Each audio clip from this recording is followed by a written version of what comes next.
was pretty cool. I remember, hearing about Taking Back Sunday when they were local in the scene, and my brother ended up working for Warner Brother Records for a short amount of time, and Okay. they were signed to Reprise, which was Yeah. subsidiary Yeah. label.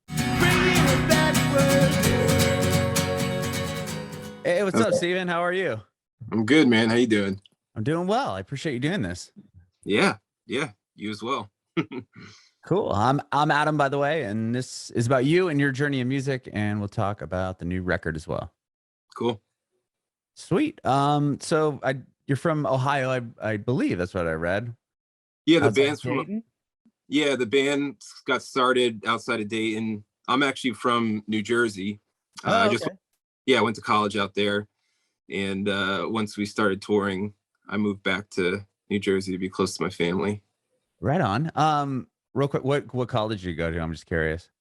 It's called Cedarville University. It's this Okay. tiny private school. Yeah.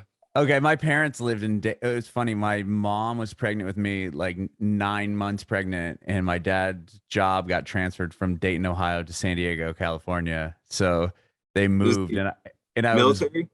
no. He worked for a company called NCR. It was like a Oh, okay. software company. Yeah, and they moved him to San Diego, and then I was born like weeks later after they had got to San Diego. Hey, that's a good move. Apparently, I mean, I'm going off on a rant here, but like the story goes, like my dad had no idea where San Diego was, and he like just looked on the map, and it was like was so far away from Ohio, and it was like on the coast, and he's like, "Yeah, I'll move there." But anyway, we're still big Indians fans and all that. So he's Oh, originally okay. from Cleveland, but anyway, sorry. So you were born in New Jersey. Talk to me about Yeah. that. Yeah. I mean, I spent vast majority of my life there. It wasn't until college, that I went out to Ohio. Hmm. I lived not far outside of New York City. I was pretty close to the George Washington Bridge on the Jersey side. So, pretty much the city setting was cool. I love it. I know a lot of people rag on New Jersey, but not all of New Jersey is Newark Airport. That's what most people think New Jersey's like. Sure. And And the music refineries. scene is huge there in Jersey. There's a lot of bands that came out of Jersey. Yeah, so many, and so many different genres too. So yeah, and especially kind of growing up in like punk underground music at the Hmm. time that I was really getting into music, that was really growing too. Bands like Thursday, My Chemical Romance, Taking Back Saves the Sunday. Day, Taking Back, Yeah, yeah, all Saves those the bands. Day. Yeah, That whole emo scene, at yeah, least in the early 2000s, were all out of Jersey. yeah. And so for me, it was like so exciting because it's like, whoa, bands, guys from where I grew up are doing it. Hmm. And so I remember always hearing about them when it was like, flyers, Oh, locally, right, sure. billboards in New York. So it was pretty cool. I remember, hearing about Taking Back Sunday when they were local in the scene, and my brother ended up working for Warner Brother Records for a short amount of time, and Okay. they were signed to Reprise, which was Yeah, subsidiary yeah, label. yeah. And I got to see them like backstage, and then, like my mind was blown, because I was like, from small town to seeing that was pretty cool. That's amazing. That's so cool. That's like the scene that I grew up liking and loving. I don't know how one of my buddies was like an early adopter to somehow finding music on the internet, and he stumbled upon that first Taking Back Sunday record, and they were touring it, and they came through San Diego. I remember seeing them and like just being like, "Whoa! Like this is such a Yeah, different." Because at the time, like we weren't really hearing about what was happening too much across the whole yeah, country. I mean, bands like Saves the Day were getting bigger because they had like radio a couple. I think he had the funeral or whatever was out, or one of the bigger songs. But like some of those smaller at the time bands like coming through out of Jersey, I was like, whoa! Like Lifetime was another one I remember hearing about, hmm and just yeah. the It's scene there so is so weird. good. How old are you? I'm 37. 37. So I'm 35. We're like pretty close in age. Yeah, You know, exactly. well, what's crazy though is just how different like the experience of finding music was for us as teenagers to the way it is today. Like it was so easy to like not know what guys in bands look like, Hmm. or you know, or even like what's going on across the country. That seems so archaic, but it's not that Right. long ago, you It know? really wasn't. I Yeah. mean, finding bands like I remember again finding bands off of going to see a band and seeing what sticker they had on their guitar or whatever. It'd be like, oh, what? I wonder who that band is. If he likes that band, then they must be cool. So I should go check them out or figure out who they are or whatever. Yeah. It was just such a different process now than just like clicking a few clicks on Spotify and it'll be like, oh, recommended artist. Oh, okay. Yeah. That was the recommended artist, was the Right. stickers on the guitar case. Word of Yeah. mouth recommended artists. Yeah, exactly. It's crazy Yeah. how that all changed. So Yeah. that's rad. So you were able to see a lot of those bands, I'm sure, perform at their very baby stages. Yeah, when they were coming up, you know, I only got to see them when they started playing like traditional venues, not like VFW halls, and not that early because I wasn't old enough to drive there myself. Sure. But yeah, I definitely knew what was going on and found their music however I could, you know, which was cool. Is there were local record stores, which are another thing that don't exist anymore. Yeah, what's that? Yeah, yeah. But yeah. That's cool. That's really cool. How did you eventually, or how did you get into music as a kid? Um, yeah, like a pretty musical family, you know, so it was always kind of going on. I played alto saxophone in elementary school and middle school, which Nice. was not formative at all, but um, I think I think it was just going to a show and seeing a guy play guitar and just loving how that sounded. Mhm. And so as soon as I saw it in, you know, bands like Green Day, you know, uh, where like I knew, I'm like, okay, I know that that's not easy, but I know it's not hard. I think I could do that. And so I just saved up my money, bought a guitar, and just taught myself to play Green Day songs, then quickly jumped to Metallica because that's the progression. You know, you go like, Power oh, I can chords to play. like actual riffs. Yeah. Well, I was definitely running before I could walk. That was for sure. Uh, Okay. so it was a little awkward, but you know, I had grown up listening to Metallica and Nirvana, and so those were the bands that I wanted to play their songs. Mhm. So that was kind of how I got into music, was this idea of like, yeah, I couldn't believe that I could make the same or similar sounds to what my favorite bands were doing. And then Sure. from there, that's where I was like, I wonder if I could do this myself. You know, I want to make my own stamp per se. So Mm-hmm. When you got the guitar, how old were you when you saved up for it? um I was probably 16 years old. Okay. Yeah, So you had been 15 or playing saxophone for a while. Did you continue that in high school? Like in the marching band or anything? once I got the guitar, the Oh, saxophone the stayed in saxophone. the case. Yeah. Okay. Yeah. Never came back out. Yeah, well, it was just, it felt like the guitar felt alive to me, you know, and Mhm. obviously there's people who grab a saxophone and that instrument feels alive to them.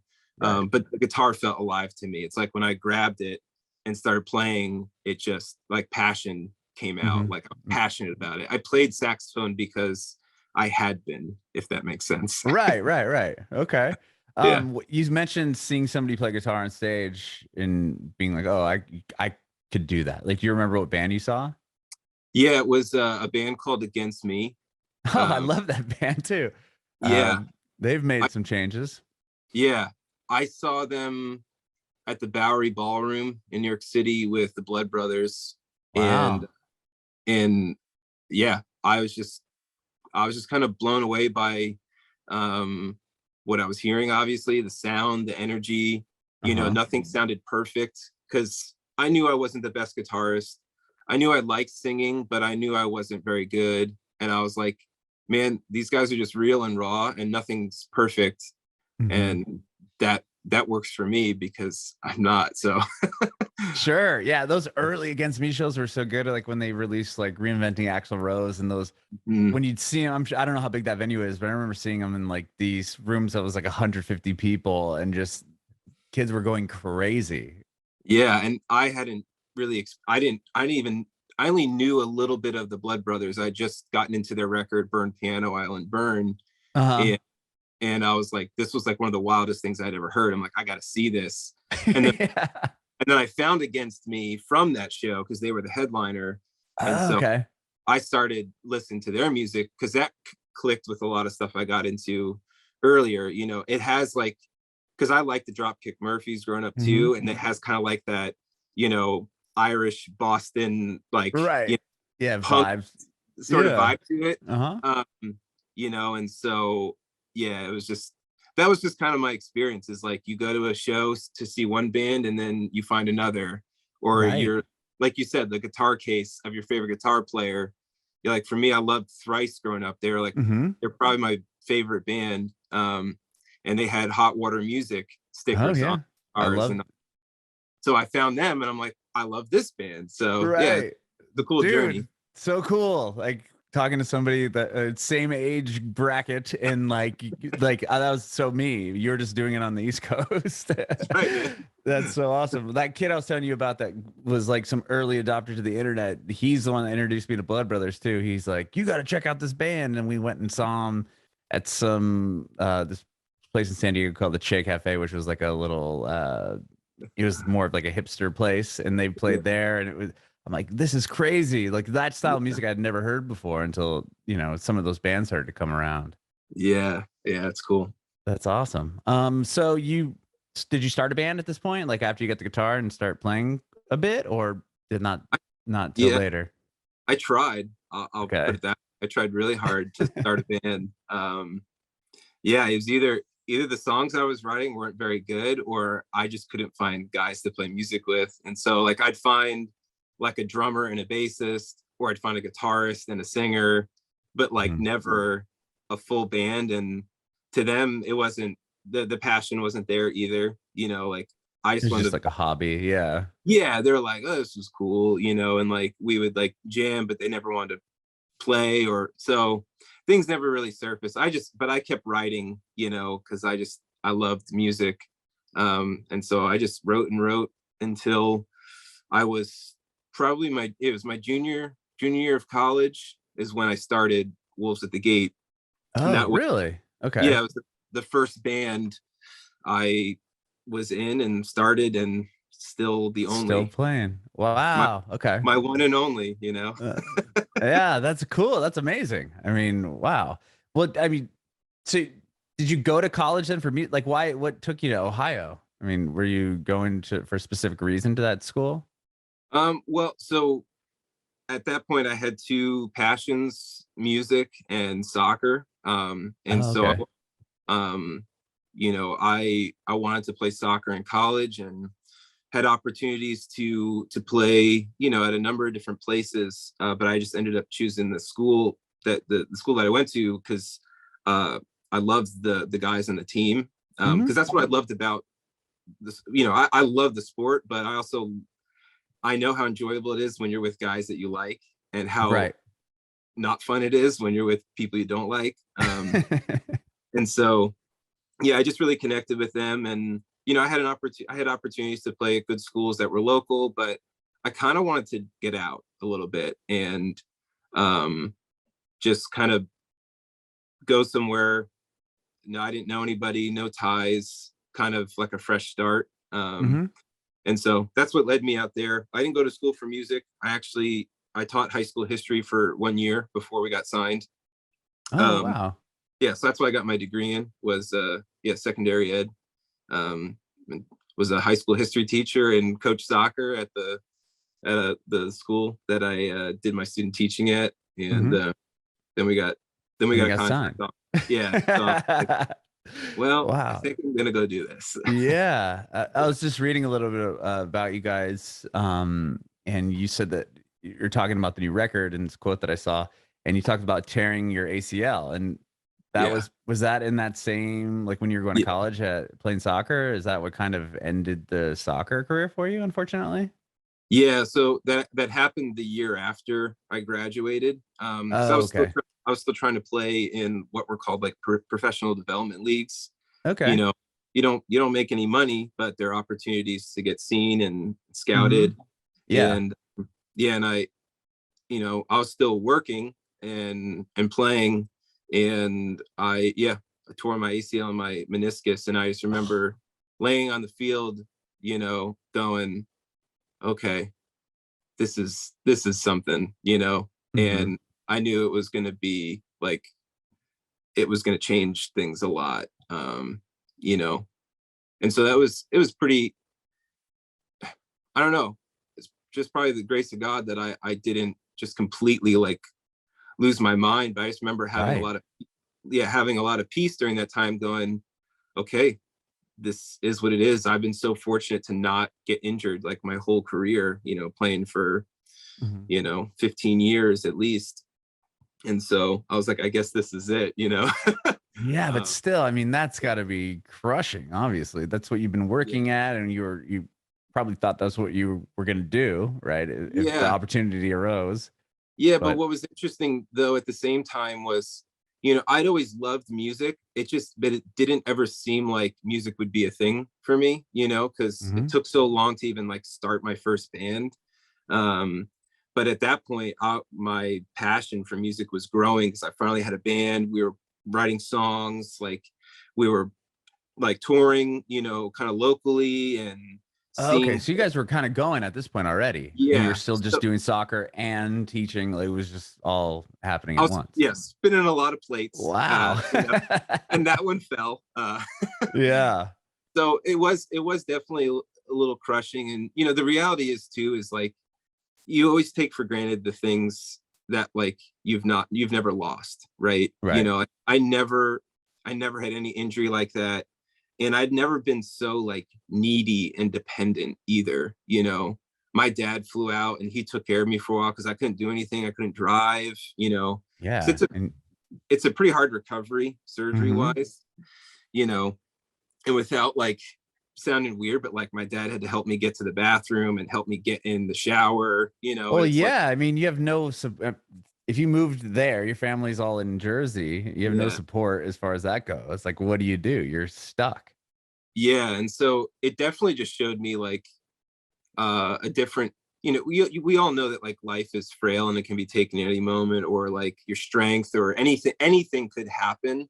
But the Mhm. reality of it really like set in for me there. And it was really humbling in a very good way. Cause, Mhm. you know, when you're younger and strong, you think nothing can stop you. And then you find Right. out there's this little tendon in your leg that could stop you pretty quickly if it didn't Yeah, work, I could you know? take you out, right? Exactly. I Exactly. know. So I was like, wow, I'm not I'm not as indestructible as I thought I was, which is Right. it's so stupid, but like those are the things that you don't ever think about when you're young and lacking Mhm. in wisdom. Right, right. I mean, why would you, right? You're just like, "Ah, I'm good. If I Yep. fall and hurt myself, I'll get better. It's not a big It's just deal." other people that get hurt and injured, not Right. me. That's Not me, honestly how I look at it. exactly. So dumb. Oh, wow. Well, tell me about starting the band. So the band was already going at this point when you hurt Mhm. yourself. Okay. So you said the band started your junior year of college? Yeah, yeah, my junior year. And how did you Um, meet the guys in the band and how did that form? yeah, so our original drummer, he played on the soccer team with me. He Oh, was he was an incoming freshman who, the upperclassmen, we always tried to take the underclassmen under our wings and kind of like show him the ropes, and found out he played the drums. And then I found out that he liked good music too. Because I would find musicians, but they would like Dave Matthews Band, not right. listen. Just nothing that People, you would want to play. yeah, yeah, exactly. And so, yeah, I was like, hey, you want to come over and I could show you some songs I wrote. Would you want to write some drums to it? And he's like, yeah, of course. And I had no idea, but he was like a freak on the drums. He's so good. Oh, Um, cool. and so things kind of like catapulted from there because I just kind of felt like, he was way better. I felt he was way better at his instrument than I was at mine. And I was like, I need to get some guys and we need to like get this going. And so Ben, who is our bassist, he lived down the street from me, and I was just like, I literally like told Ryan, I said, hey, hold on, I gotta go get a bass player. And I just like ran down the street and told Ben, and I was like, hey, you want to join my band? He's like, you have a band? I was like, I do kind of. now. I will. So it was just kind of a series of those events, like guys I knew played instruments that I was like friends with. And Mhm. Jeremy, who they were just guys that I went to college with. And like I knew like similar bands, and we honestly didn't know each other that well, but we knew each other well enough that I knew they liked the same kind of music. And that's just kind of how it started. And we just would play. I had a house in college that I lived at with a bunch of guys, and we would have house shows that were just insane. I mean, just on it, like packing out like a standard house with like 100 people. Like Wow. the floors were like buckling, and it was insane, and it was insanely loud. I don't think anybody got anything out of like sonically out of the experience apart from just lots of cymbals and Right. And going crazy, I'm sure. yeah. And so that's what kind of like helped us get our feet wet and drummed up some excitement about the band, because where the school was, it's a sleepy town. It's a college town, so it's like the town exists because there's a college. Right. So from there, we made our way out to Dayton, started playing shows there, and then made our way out to Cincinnati and Columbus, and it kind of just kept kind of growing from there, which was a little surreal for me, to be honest. So yeah, so you just kept, it was at that point though, it was just kind of a thing you guys were doing, as you're obviously taking it seriously, but you had a job and you were coaching soccer, and all this is happening at the same time that the band is going. yeah. And Okay. so yeah, we kind of kept going, and none of us had really been in a band before either. And so we didn't know like what you're supposed to do. None of us were actually from that area, so we didn't know like the local scene. So a lot of it was just, we just handed out CDs for free, like candy. We played anywhere that they would let. I mean, we played some of the weirdest places, just like any band would tell you, Right. back of tattoo parlors, back of pizza shops, VFW halls, church auditoriums. We were anywhere and everywhere. And so we just gained some traction that way. And then we recorded an EP that we kind of thought would like be the end, because we'd never recorded like an actual release. We just recorded like bunches of songs, and we put that out. And this was like in the LimeWire, days. Oh, right. Okay. Downloading music that way, on pirate sites. And we sold a ton online, which we couldn't believe. Like, you don't know how many people actually listen to you. And they found it on LimeWire. Yeah, like well, we had tons of downloads on LimeWire. I remember seeing that, going like, man, if even a fraction of these people bought the record, like we could actually have some real money. Right. But how are people finding it? Just off touring around Ohio? And that was just the age of like, anything that got released got pirated and thrown into like LimeWire, things like that. Got and it. that's how you found, that was a time where that's how you found bands. It was like a Napster, Yeah. And so we self-released the record, and from that we got we got label interest from the EP that we thought would be the last thing we do, to be honest. We thought, let's just do this, and then we can go on with our our adult lives. yeah. Real job life. And then we got interest from labels. And that's when Solid State signed you? Yeah. They were kind of like the last one to the party with the label talks. And I just connected with the people there probably the best, because that's something that's pretty important to me. Is I want to like the people and feel like I could trust them, and that's how I felt about the people there. So that's cool. Well, what year was it when you tore your ACL? Was that record out yet? I'm just curious to kind of see how that fell in line with touring and everything. Yeah, well, what happened was, I'm pretty sure I tore my ACL, and it was we were having talks with the label at that point. Oh, I remember. Okay. Yeah, because I remember they were like, well, you guys need to find a booking agent. And I remember then they sent a couple booking contacts out to come watch us play, and I was in like a full leg cast. Oh wow! Because that was the only way. Like, we're like, we gotta do this showcase for these booking agents. Yeah. And like, I probably shouldn't have done that, but I did. And I remember my leg being in terrible pain afterwards because it's supposed to stay elevated. Because this was like pretty fresh, maybe like 3-4 weeks. I just remember all the blood rushing to my leg. Oh my gosh. Yeah, I can't imagine. Oh And just man. playing and like just kind of just trying to vibe off that pain, you know. Pure agony. So it was like soon after that. Okay.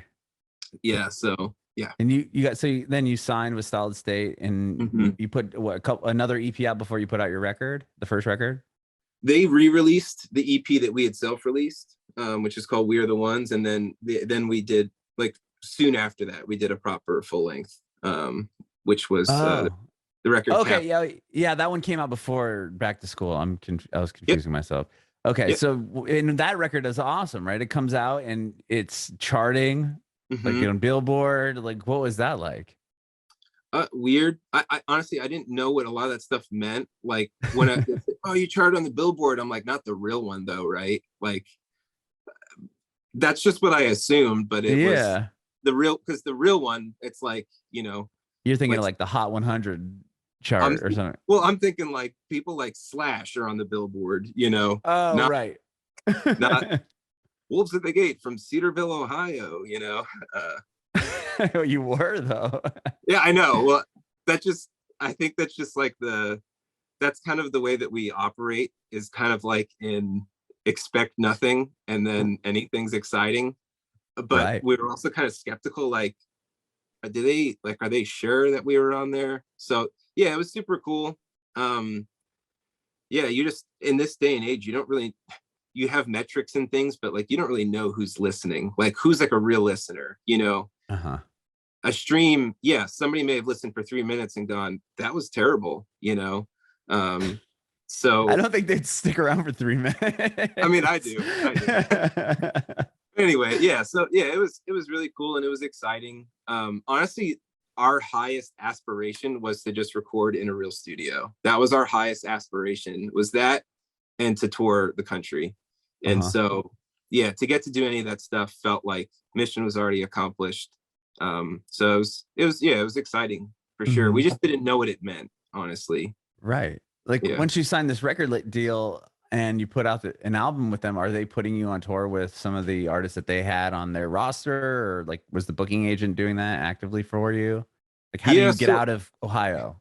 Yeah, well, and so that's what, once the record came out, and you know, we didn't have like a proper booking agent, but once the record came out, that's when, you know, we were actually able to have those conversations with booking agents. It's like, hey, you know, people will come if we play there, because our album's selling. So that's what then got us on, you know, opening up for national tours and things like that. So what was the first big tour you guys had a chance to do?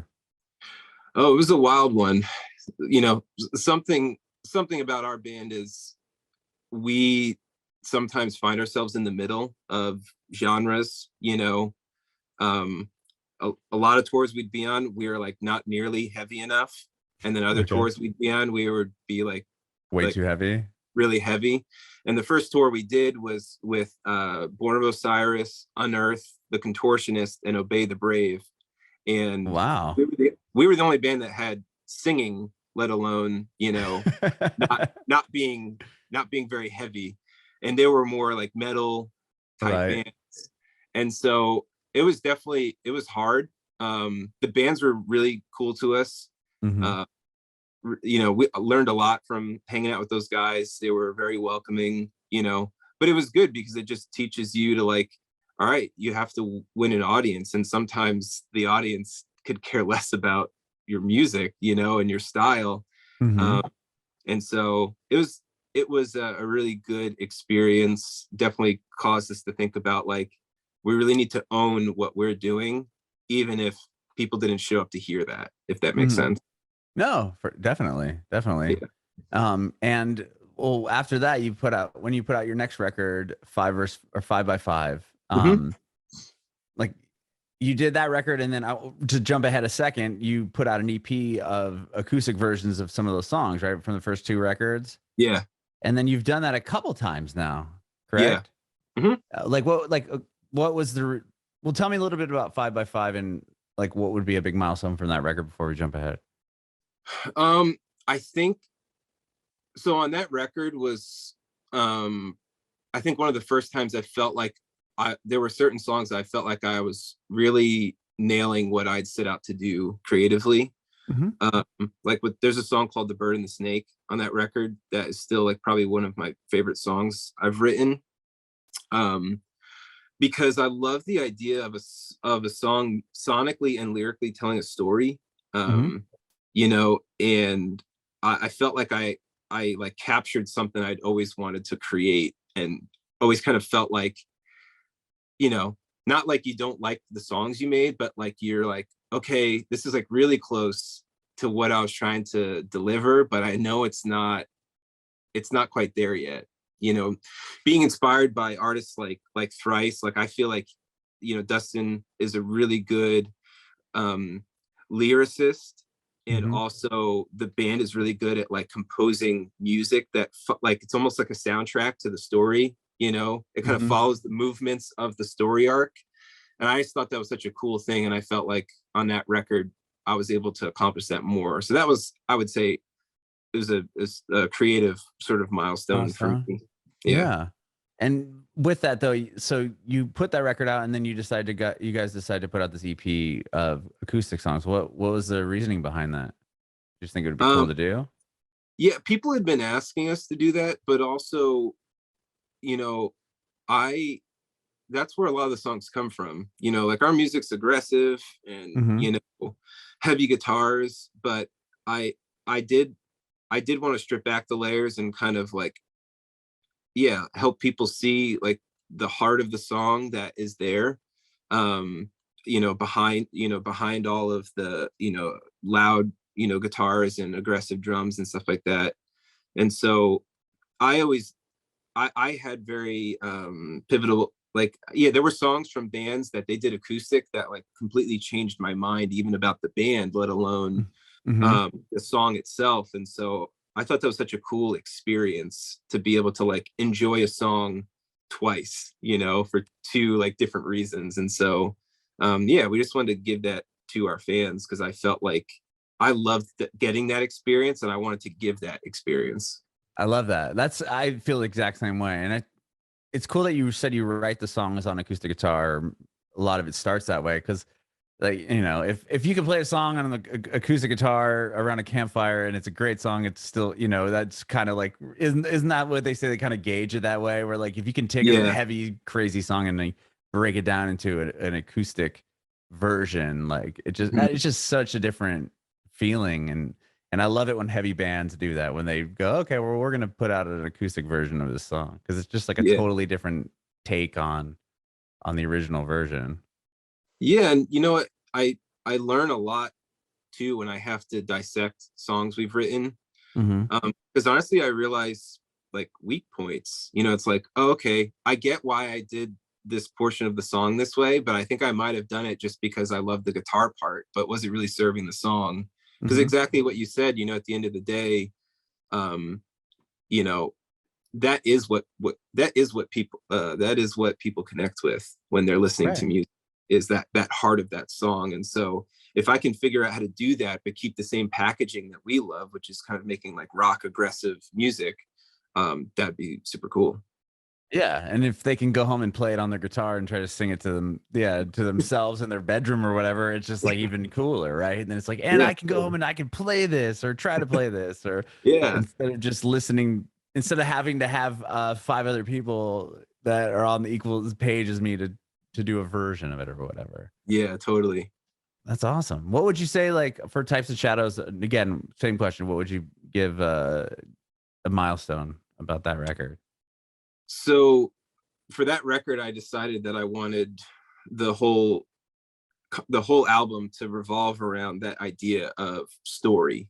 Okay. So each song is a different story, and the hope was that each song musically and lyrically kind of carried a story arc. So it's Some kind of a concept throughout the whole record? Yeah, Okay. yeah, and so the idea of Types and Shadows is like all the songs are types and shadows of telling kind of the story of how I've come to understand what grace is.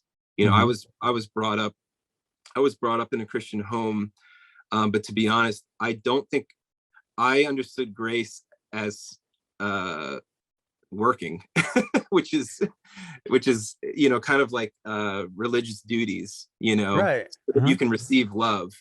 And that's not what it is. Like, that's just a total redefinition of the term. And so I wanted all the songs to kind of revolve around this idea of what how I'd really come to understand what grace is that it's unmerited favor, and kind of these beautiful pictures of, you know, the darkest, honestly, parts in my own life or in my own heart, in ways that I was shown grace despite those things. And also using examples of people we've met on tour, you know, and conversations, and also guys in the band, the conversations we have in the van in between shows, you know, we're having plenty of heart to hearts in the van, you I'm know. sure with each other all the time, right? Yeah, yeah. So that was like yeah, I really enjoyed that process, although it was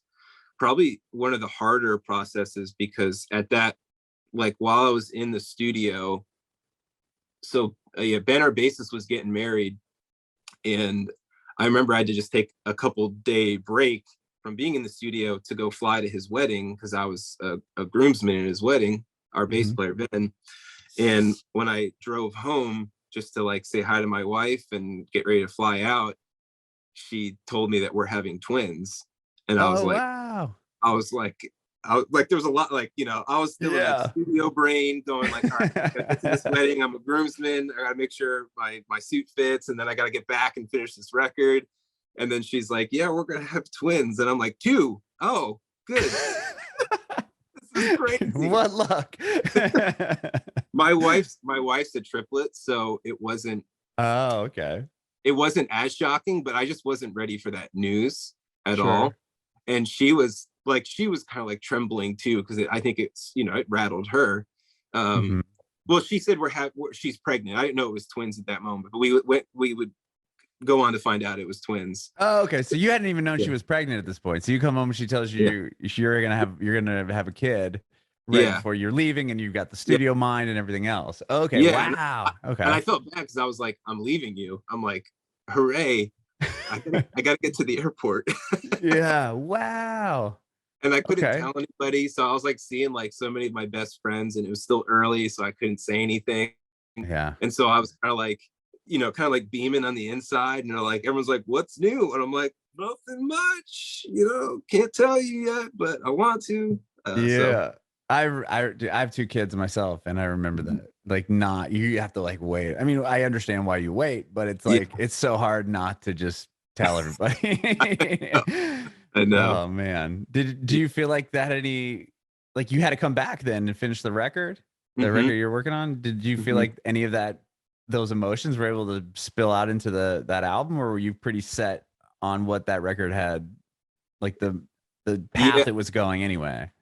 I think like the thing I thought about, because I hadn't tracked vocals yet, but the thing that I did think about while I was tracking vocals for that record was like, I'm gonna have a kid who's gonna like hear my voice on a record, you know. Like, Mhm. it just kind of blew my mind, you know, because to me, like, it's still like every record we make, it's just so cool that we get to record music. And, you know, like, I built a home studio in here, and I've recorded our last two records here, you know. It's Oh, just that's so cool. awesome. It's so cool that can be done. Mhm. And I was just like, yeah, that I was just, I don't know, it just made me think like, I want to make sure whatever I'm creating, like, I'm going to be proud, like, I'm going to be proud to show my kids, and that they understand, you know, the work that goes into it, but also like the passion and the meaning behind what we do, you know, Mhm. that I wasn't just like trying to fulfill some like childhood dream, you know, like, I really want to do something impactful for people. And so, yeah, it definitely like made it just like a little weightier for me in a good way. Mhm. Um, so yeah, and it's cool because Wolves of the Gate is now called Daddy's Songs in my Oh, household. I love that. That's Yeah. cool. That is cool. With that though, I mean, that must have been harder to tour and Yeah. keep the band going once now your wife's pregnant and not only that you're gonna Yeah. have twins and Yeah. now it's, family stuff. How did you adapt to that life? Yeah. I remember I called our manager first and told him, and I was like, Corey, to be honest, I don't know what this means. Mhm. I don't know if this means we'll never tour again. I don't know if this means we'll never make another record. I don't, but I was like, what I do know is I love music. I want to keep making it, but I need to be a good husband and dad. So Mhm. just be patient with me while I figure out how to do that. Yeah. I told the label the same thing. And, it's kind of weird because all this was happening, my kids were born when that album released. And so I couldn't really go out on tour. We had Oh, newborn kids. when you released the record, Yeah. because it looks like you put it out in November and your kids Yep. were born at that, and then yeah, how do you support Yeah. the album? Yeah. They were born, in October. Oh So, wow, yeah. I had the record comes out and I had 1 month old twins, I was like, I can't go anywhere, Right. and because my wife had twins and it had to be a C-section, she Mhm. was on, she was on bed rest before, you know, Mhm.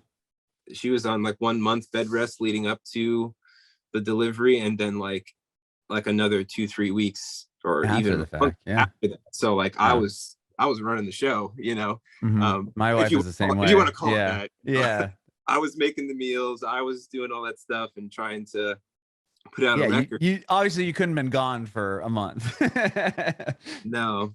And so we're not we weren't going to announce anything, we weren't going to say hiatus because we just didn't know. We had no idea. And so I was like, let's just ride this out. And you know, my wife, she's like, yeah, she's awesome, really supportive, really strong, also really like into what we're doing. Like she's invested. She came out That's on cool. tour. Like when we first got married, she came out on tour and she Oh, loved it. wow. And she road dogged it. There was no pampering. She acted like she was part of the crew, which That's was cool. amazing. And she misses it. Which is it's hard. Anytime talk about touring, she's just like, oh, I miss going out the road. And I'm like, Yeah. it's pretty special um to enjoy it that way. So yeah, we eventually just kind of like navigated our way back to figuring out what's sustainable. Mhm. And yeah, I'm really grateful for that because yeah, I honestly thought, yeah, maybe this is the last record we do. And I also wondered, would the label want to do more records with us too? Mhm. So they did, Well, which yeah, obviously it worked out, right? yeah. You put a record out again in 2019, and were you able to tour that album enough? I mean, where were you when the pandemic happened? Yeah, so we were able to do I think like 3 tours off that record, you know, the because so yeah, 2019, it was 2020 when the lockdowns got instituted, right, in the Yeah. States. Yeah, it was like March. So Yeah, I so mean, people were putting records out, but it's like how yeah, much of that was taken from you? I mean, as yeah, far as like the album cycle went.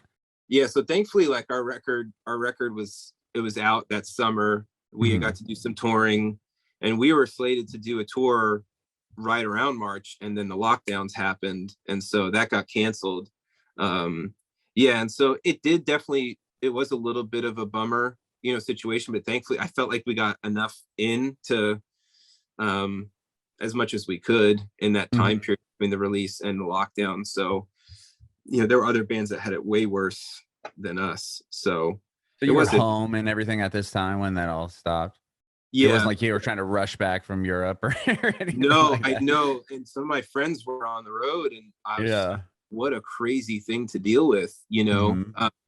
And we'd finished out the year at a festival and in Germany at the end of December, and I remember thinking like this isn't good, we might not be able to get back. We got back, which was good. And yeah, it was just a weird time, man, really weird. And you put out another acoustic record over 2020. Was that kind of because you had time on your hands? Was it like, oh, let's go back and do some of these songs acoustic again, or was that already the plan anyway? Um, it's always in the back of my mind, Hmm. to do that with anything that we release, but it had been two records since we had done the last one, two full lengths, and so I was like, hey, we got the time. Nobody's going anywhere, Right. and we can DIY, a lot of the engineering side of things. So yeah, I recorded everything at my studio except for the acoustic guitar. Joey, our other guitarist, who's super talented engineer himself, he recorded the acoustic at his house in San Diego. That's where he lives. Oh, that's uh, where I'm from. yeah, Oh, I probably right. told you that. Yeah, Right. yeah, and Oh, so so, now I understand the Tim Lambesis connection. It's all yeah, coming together now. Okay. yeah, yeah. So that's how, So that's that's all. cool. So he was recording at his house in San Diego and sending it to you. And are you still in Ohio or are you in Jersey? Jersey, yeah, Okay. yeah. Wow. Okay. And you were able to work remotely. How was that? Yeah, I mean, easy. Yeah, Okay. I mean, yeah, Joey's super easy to work with. He and I, we had just we had just self-produced the clips, yeah, in 2019 together. Hmm. So this was a much easier task to undertake, less songs, less, stuff involved, a lot less editing involved and stuff like that. So, it was just a matter of, he tracked the acoustic, and everything else I did was just on the electric, and then uh all like synths and stuff like that. So I built it all on the computer and then just tracked vocals right here. So Wow.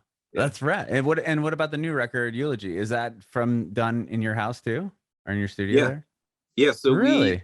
yeah, so we did drums in Bethesda, Maryland with Taylor Larson at Mixed Wave Studio. We were the first band to record at his new studio that he built. And I'd actually built a home studio for Taylor. Uh, it was like right before lockdown. He was just telling me, because he mixed the clips. Okay. And he was telling me, he's like, man, it'd be really awesome just to have like a place that I can mix at my house if I just want to get out of the studio. And so I built a studio for him at his house. And soon after the lockdown hit, and he was able to work because he wouldn't have been able to get into the studio because all the studios were closed. And so Hmm. he and I had been in touch, and he was deciding to, once the lockdowns got lifted, he built this massive, awesome studio downtown Bethesda. And I kind of helped him with some of the work aspect, because I do like architectural design and stuff like that, on Really? at home. Yeah. And so I told him, I was Huh. like, when you finish that studio, we're coming to track drums there.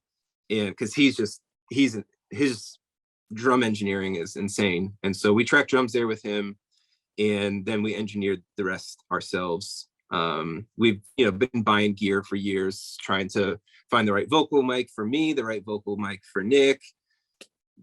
You know, dozens of guitar pickups we've been through, different strings. So it's like we've Sure. been trying to slowly build up what is us, what's our sound, and Hmm. we're at the point that we felt like we could do this ourselves. That's awesome. And from what I was like actually going back to the ACL, and I know I don't want to spend the whole interview talking about the fact that you hurt your leg when you played soccer, but from the quote I did see of yours, you talk about how that's kind of into this record, right? Like you were Yeah, robbed, I saw, and like all your stuff got jacked. Like that's a yeah, lot of big trauma. I mean, is that all coming out in this album? kind of. Like when I sat down to write the record, like every record, I don't really have a theme in mind. I A lot of guys like think of a theme and then they start a record. That's just Hmm. not the way that I function. Okay. I just write songs and then zoom out afterward, and then see, yeah, where's my headspace been. Hmm. And being on lockdown and not interacting much with the guys in my band, people on tour, those are the things that always inspired a lot of lyrical content for me, were conversations, you know, especially with people on tour, because that's why I see our listeners are and where they're struggling, where they're hurting, and I can identify with those things and go, yeah, I get that, and then I write a song about that. But I didn't have that this time, and so it was much more writing from an introspective way. And I realized after zooming out that all the songs really talked about things that kind of had to die in me, pride, being judgmental, those are like the two things that stick out to me. And I know it's kind of awkward to talk about being judgmental, because if you say that, if somebody says you're really judgmental, that we like take a serious offense to that. But the reality is we all are to some Everybody's degree. judgmental, right? I mean, in some capacity. Yeah. I remember we took, when I think I was in, I don't know, it was in high school at some point. We went to, now I can't remember the museum of Tolerance. Is it? I think it's called the Museum of Tolerance. It's in LA, and it's like, all this horrible things that have happened over the course of the years. And there's two doors, and it's like, have you ever judged anyone, or have you ever been biased of anyone? And then like there's yes and no, and if you try to open up the no door, it's like locked. You can't get through it, so you have to go through the yes door. So I That's mean, you amazing. say that, yeah, but it's true. There's nobody on this planet that can say that they haven't been judgmental of somebody before, or Yeah. stereotypes somebody before. Yeah. And honestly, being somebody who believes the things I believe about God and the gospel, it was just so incongruent with the way that I would find my mind going at times, or the things I'd be thinking. And it just, like, I hate it, to be honest. It frustrates me to no end. And so I saw how a lot of those things came out in these songs, because also being a father, like, and a husband, you realize pretty quickly that whatever you thought your tolerance of patience was, it's actually shorter than it was. Oh, yeah, way shorter. Yeah. And again, it's like, no, nobody's perfect, but sometimes I would think, like, man, if somebody saw how I acted in that situation, like, yeah, they wouldn't think very highly of me. And those were the things that I had to look at in the mirror, were those things. And unfortunately, like, we all have a version of ourselves that we think is real, but then there's a reality. Right. And that version of me needed to die, because that's not true. And if I'm saying I'm somebody who needs God's grace, I shouldn't be walking around as if I don't need it. I shouldn't be acting or trying to put myself forward as if I don't. And I don't think that I don't think a lot of people would say that about me, but I think I know I would say that about me, because I know the things that go on in my head and my heart. And so it's really like this idea of an internal death, a death of belief, or unbelief for that matter. And so a lot of the songs kind of take that position. Like even the title track is about Jesus's own disciples, and how they had a completely, people think that they're like these like pillars of the faith, but if you actually read how they acted in the gospels, you see that they generally didn't get it. Right. They thought they understood, but what was revealed in them was that they were vying for position of power. They were telling Jesus to do things differently, and I identify with them. I can see myself doing those same sorts of things. And so even the way they responded to Jesus's death was they still didn't get it. And that's kind of who I was growing up. I'd heard about his death and what does that actually mean? I heard about his life, and I didn't really get it. And really what the belief I was clinging to, that had to die for me to truly understand who he was. And so that's kind of what's at like the center of the record, and everything kind of flows out from there. What a vulnerable place to write from. I mean, and to get it all out there and to speak of it like that, that's huge. Yeah, But yeah, you're feels right. I mean, everyone around him was like, he had to keep showing them like, yeah, okay, let me do one more thing to prove you yeah. that. But that's what's so cool about that too, is, that's to me kind of at the beauty of the grace that I talk about in our songs, is that it is so it's this perfect grace. It's patience like I don't know. Hmm. And so yeah, it's so exciting for me to kind of paint those sorts of pictures. And also, yeah, it's exciting for me to be able to, I didn't know these were some of these things I needed to express, for Hmm. myself and get out and almost go, oh wow, that's really helpful for me. Right, You like know? a therapeutic state after that. Yeah, You're just yeah, like, okay, that's out there. yeah, exactly. So yeah, this has been kind of a different experience for me, and I'm really grateful for it. Amazing. Well, the songs I've heard off the record are awesome, and I just checked out the video that you guys put out as well, which is amazing. Oh, cool. And yeah, are you touring the record? Do you have any plan to, or is it like, okay, I still got two kids, like you got to do the Well, dad thing? yeah. Well, I have 3 kids, so we have a Oh, third that is a congratulations! good old COVID baby. Oh, there you go. Yeah, he's a little over a year and a half now. But Congratulations. yeah, I was glad I got to be in the hospital for his birth, because they were saying you might not be able to be there, and I'm like, Oh, that kind would have been yeah, brutal. kind of need to be Oh, there for this one. yeah, right. um, yeah, we do have plans. We do have plans for touring, but nothing that we can announce Got it. at the moment. Awesome. That's exciting though. And I thank you so much, Steve, for hanging out with me. I really appreciate your Yeah, time. yeah, you too. I felt like I was just talking to me from across the country. Same here. But you've achieved way cooler things than I did. To be And, determined. uh, well, I appreciate you, man. I have one more quick question. I want to know if Yeah. you have any advice for aspiring artists. Yeah, just create music you want to hear.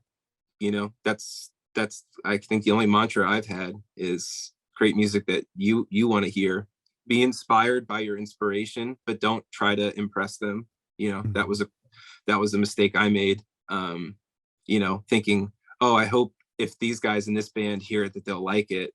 Just like that's that's just a recipe for disaster too. Yeah, and so just be honest. That's the music I've connected with the most, is people who are just being honest about where they're at, and then also creatively honest. Good art comes from that, so please do that, whoever's listening, because I would love some more great music to listen to. Bringing it backward.